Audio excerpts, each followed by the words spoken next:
Alors, bonjour à toutes et à tous. Bon, j'ai ma tête de défaite puisque je sors d'une lecture, mais le message est tellement important qu'il faut que je vous le transmette. Je pense pas qu'il va être très long. Donc, c'est une lecture d'âme que j'ai faite pour une jeune femme qui vit une grande transformation en ce moment, etc., qui avait un certain nombre de questions.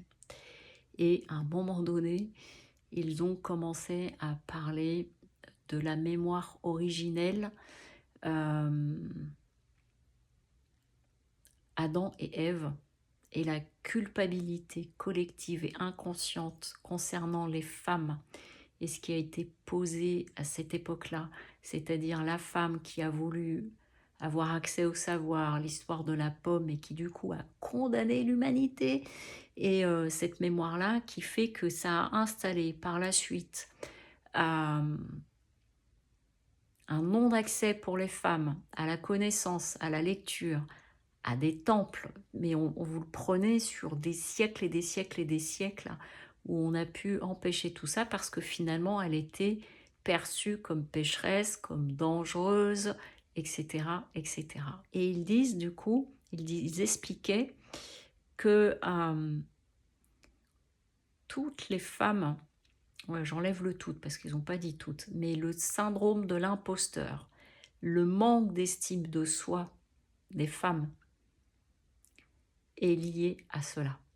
C'est-à-dire que il y a eu comme une telle privation, puisque si elle a accès à la connaissance, ça devient dangereux pour l'humanité. En gros, dans l'inconscient collectif, mais très très ancien, de fait, le fait à un moment donné d'avoir accès à plus grand, qu'on vienne me chercher ou des choses comme ça, c'est presque comme à moi, vous me proposez ça. Donc même si vous avez vécu des choses dans cette vie, au niveau de l'éducation que vous avez reçue, en classe, des choses comme ça, qui marquent un manque d'estime de soi, qui marquent aussi cette notion du syndrome de l'imposteur, euh, qui est très marqué d'ailleurs chez les thérapeutes, qui souvent ont été des anciens guérisseurs, guérisseuses, et qu'on finit au brûlot. En fait, ça va au-delà de ça. C'est une notion de mémoire originelle de la femme pécheresse qui a voulu avoir accès à l'arbre de la connaissance et qui du coup a tout détruit. Et ça mène, je le relis un tout petit peu parce que j'ai noté trois quatre mots, ça a amené des tas d'interdits à la connaissance, d'où je n'ai pas le droit de lire, je ne peux pas m'instruire, je ne peux pas travailler, je n'ai pas accès au chèque, je dois être dépendant d'un homme, enfin ouais, retracer toute cette histoire qu'il y a eu. Alors qu'en même temps, on a très bien vu des femmes de pouvoir aussi et de grande influence auprès de leurs compagnons, de leurs maris, etc.